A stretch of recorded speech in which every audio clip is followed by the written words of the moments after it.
All right, so hi everyone. I'm Olivia, the arts administrator here at the Pump House Regional Arts Center. And today I'm joined by Mark Weller, who will be having his exhibition, The Infinite Effect on Clouds, of Time on Clouds, Never in Reruns, in our Kader Gallery from November 9th, 2022 through January 7th, 2023. And today we will be discussing his artistic process, inspiration, and a few of his key pieces from his show. So, hi, Mark. Why don't we start with just having you introduce yourself a little bit and how long you've been creating artwork? Hello, Olivia. Thanks for the invitation. A little bit about myself. I'm a Wisconsin native, educated at University of Wisconsin-Milwaukee. I started my career as a filmmaker in Alaska and in Wisconsin, making documentaries for public television. Spent 2 decades or so in the private sector, in the telecom world.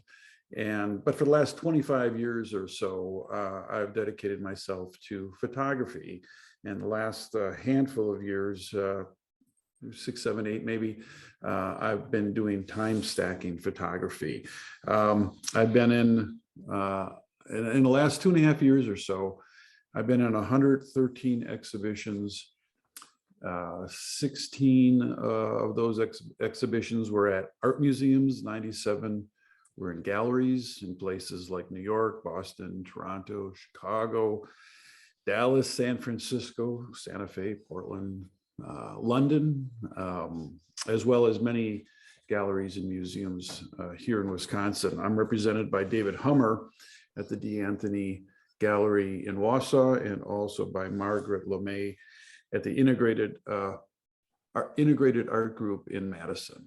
So that's my background.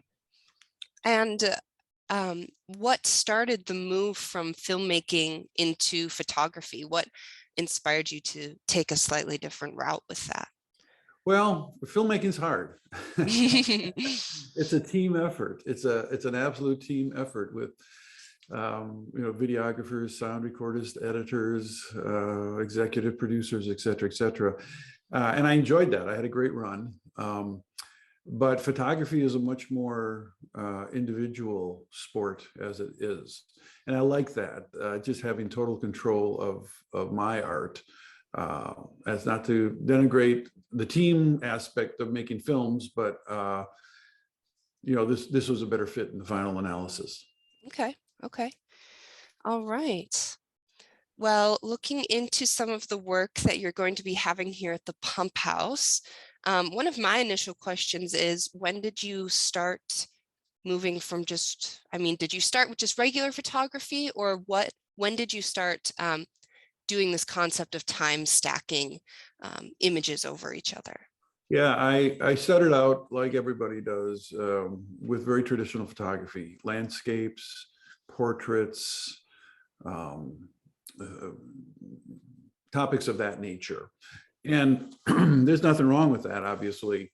But I did have a yearning to try to push the medium beyond its traditional boundaries, and stumbled into this time stacking concept.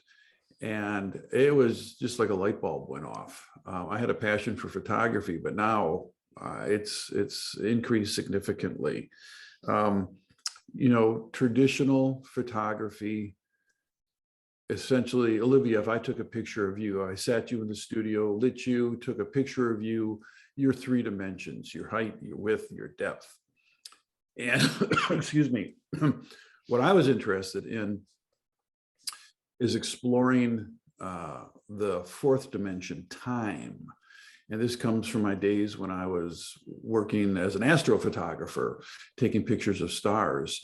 And the Einstein theory of relativity comes into play very quickly about when you look at stars at night, you're really only seeing the starlight of something that originated that light, 100, 1,000, 1,000,000 light years away, so far so far away that that star may not even exist, but you and I could go out at night and we could agree that we're looking at stars and they're real and they're there. We can point to them. There's no argument. So that concept of time really, really fascinated me. And I started playing. It took about 5 years of trial and error until finally I learned that the methodology here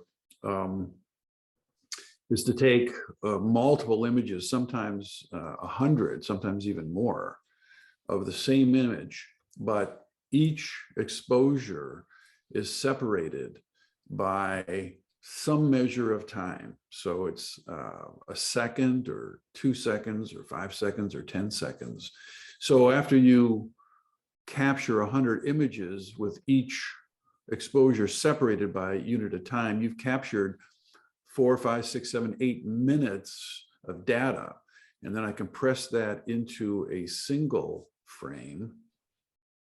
So the barn doesn't move, the road doesn't move, the trees, maybe a little wind comes and wishes them up a little bit. But my God, the clouds, they're moving constantly. We take that for granted, but if you just stop for a second, look up, those clouds are rarely standing still, almost never. They're always moving. So I'm creating, I think, a more true view of a landscape over time that accounts for all these movements. I compress all those 100 images into a single image, and that's where I get my art from. That's wonderful. I've looked at a few of your other pieces, and I'm just wondering why you decided for this show to be completely black and white.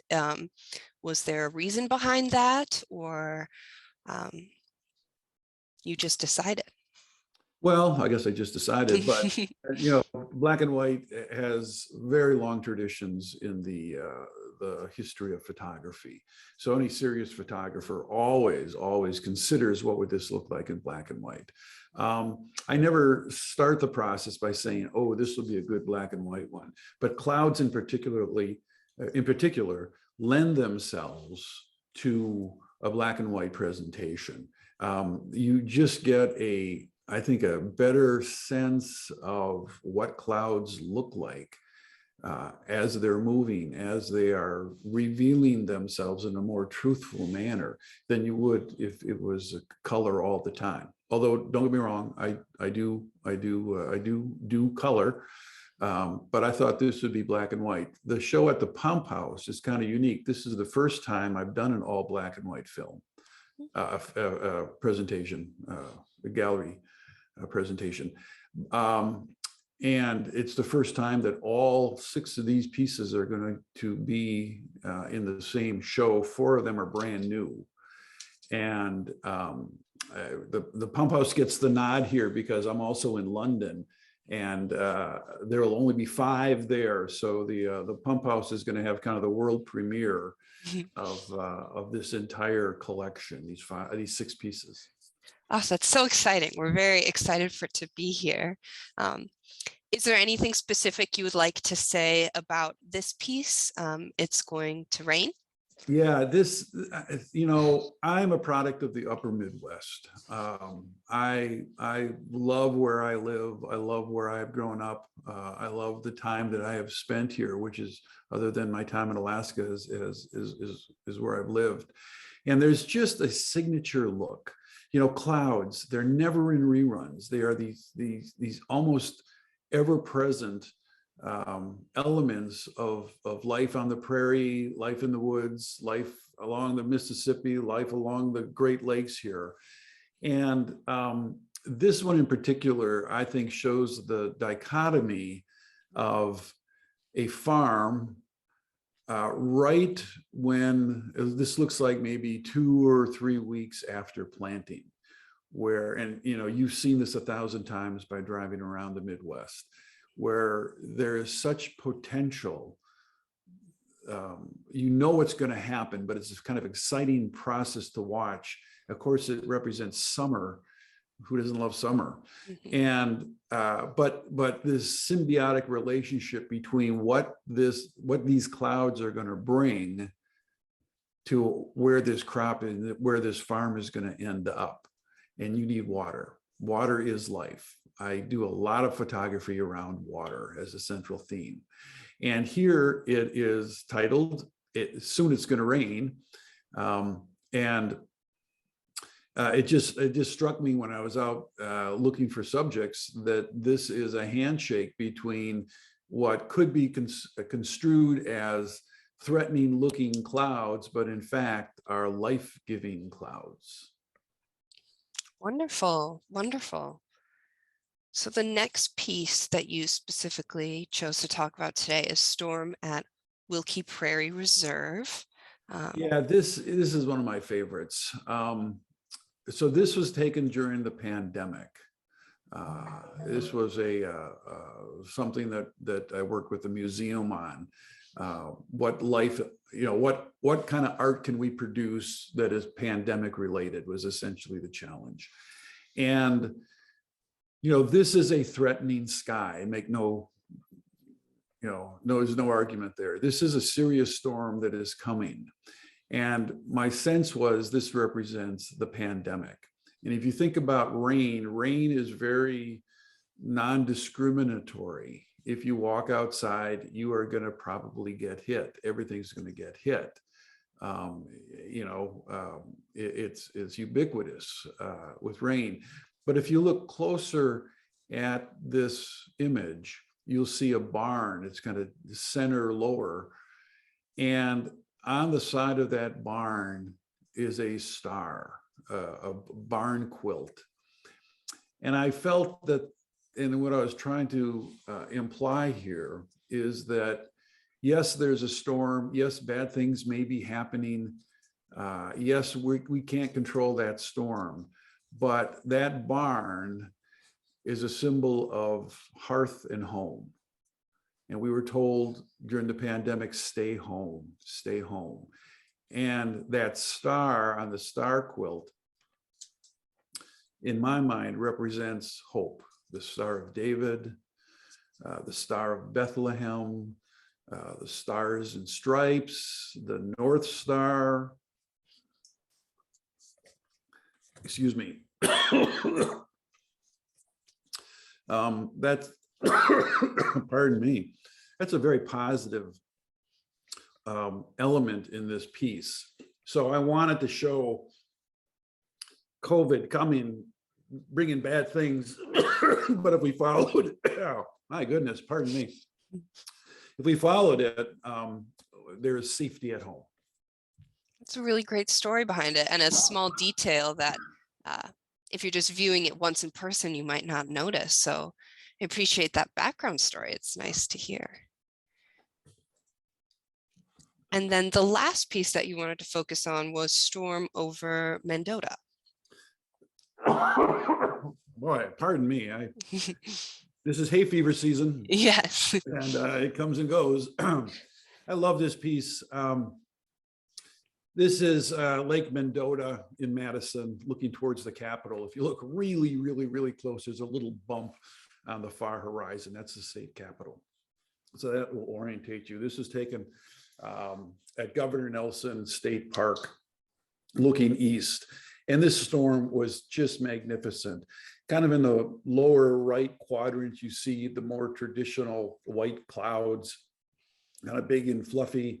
But as your eye travels throughout the image, it is so sublime the way clouds behave, the way it lingers and twirls and plays with the wind. And in a black and white image, you get just these marvelous, marvelous various shades of gray. And this to me just sums up a summer storm, a day in summer. There's a beach right there. And I had a lot of fun capturing this. I had a lot of fun editing it. And it just kind of represents to me the quintessential upper Midwest view: water and clouds. Beautiful. Are all of these photos that will be at the pump house, are they in and around the Midwest? Yes, with one exception. I do travel for my photography, and one of them is called Angry Flagler Beach, and that was taken in south of St. Augustine, Florida, Okay. where one of the famous nor'easters were blowing in, and it is an image that you'll see in the show that just shows how radical clouds can be when they're ready to do an Atlantic Ocean storm coming right at you. Perfect. But the rest are all from the upper Midwest, actually from Wisconsin. Okay. Wisconsin, I have just put a plug in. Wisconsin is a great place to take photographs. Well, thank you so much. Is there Let me any? leave you with one final thought. All right. So is it just pretty pictures? I hope not. I hope there's a message. And my message is, how we see things, this fourth element of time, fundamentally influences our perceptions, our attitudes, and our understanding of how we fit into the cosmos. So I want people to have not only experience some very interesting art, but I want to challenge them and have them consider how we see things and how that affects the way we see the world. Great. That's a great thing to keep in mind when viewing his work in person. We will be having an artist reception on December 2nd, 2022 from 5 to 7 p.m. Mark will be there and be talking about his artwork there as well. So people can come and feel free to meet Mark and talk more about his process and things. Thank you so much, Mark, for doing this artist talk. And we're very excited for this work to be at the Pump House. Thank you, Olivia. I appreciate the opportunity.